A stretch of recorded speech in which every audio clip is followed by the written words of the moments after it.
আমাদেরকে এমন ভাবে সংসদ বিবৃতি পড়ে শোনানো হয়, মনে হয় যেন এখন তেলের উপর দিয়ে বাংলাদেশ বাসতেছে, তেল তেলা অবস্থা আমাদের। তা আমি বলি যে সব তেল সংসদে ঢুকে গেছে, বাইরে পাওয়া যাচ্ছে না। রোজ সংসদ ভবনের পাশে দুইটা পাম্প আছে, রাস্তার পূর্ব দিকে একটা, পশ্চিম দিকে। ওই দুইটাতেও গেলাম, সেখানে যাওয়ার সময় দেখলাম যে এক একটা পাম্প 2.5-3 কিলোমিটার গাড়ির লাইন, মোটরসাইকেলের লাইন হবে 1 কিলোমিটারের, কারণ তারা আড়াআড়ি একটার পাশে আর একটা, দুইটা তিনটা দাঁড়ায় যায়, কিন্তু গাড়ি তো একটার পিছনে।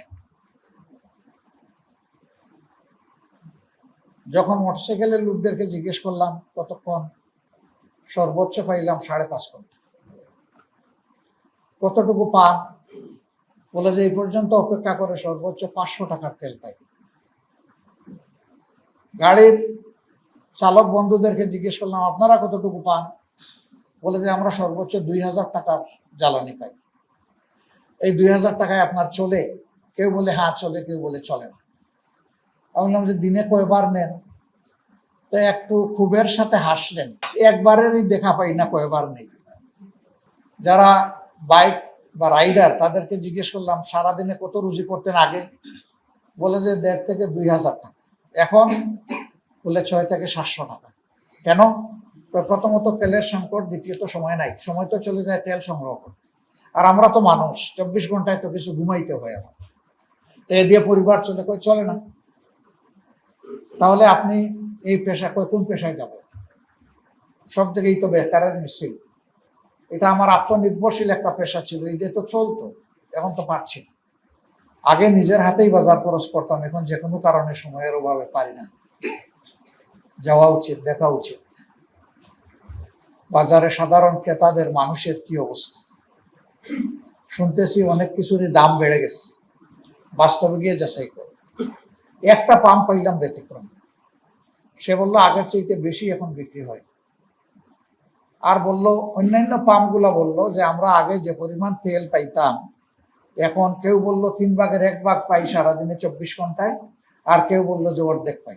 একটা পাম্প বললো আগের মতোই পাই, একটু কম বেশ হয়। তো আপনি তেল কেমনে বেশি বিক্রি করেন? বললো যে চাহিদা বেশি, এই জন্য। আমি বললাম আচ্ছা, ভালো কথা। আগে একটা গাড়িতে যে যত চাইতো তত দিতেন কিনা? বলে হ্যাঁ তা দিতাম। এখন দেন? না দিই না। এখন কত দেন? ম্যাক্সিমাম 2000 টাকার তেল দিই। তাহলে আগে একজন মানুষ 10,000 টাকার তেলও নিত, সেই গাড়ি আপনি ভর্তি করে দিতেন। এখন 10,000 টাকার তেল যদি 2000 করে ভাগ করে দেন, তাহলে 5টা গাড়িতে আপনার ঢুকান নজলটা। বলে হ্যাঁ।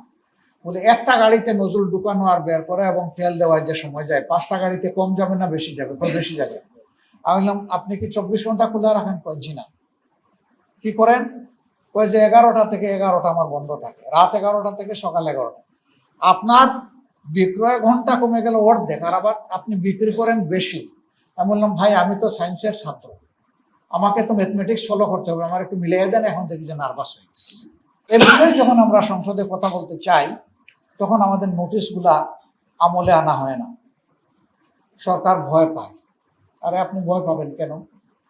এই সমস্যা তো সরকার সৃষ্টি করে নাই, এই সমস্যার সৃষ্টি হয়েছে দুনিয়ায় চলমান যুদ্ধের কারণে।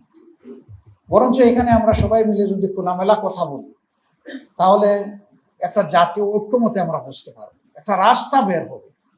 কিন্তু তথ্যই যদি সঠিক দেওয়া না হয়, আমাদেরকে এমন ভাবে সংসদের ভিতরে বিবৃতি পড়ে শোনানো হয়, মনে হয় যেন এখন তেলের উপর দিয়ে বাংলাদেশ বাসতেছে, তেল তেলা অবস্থা আমাদের।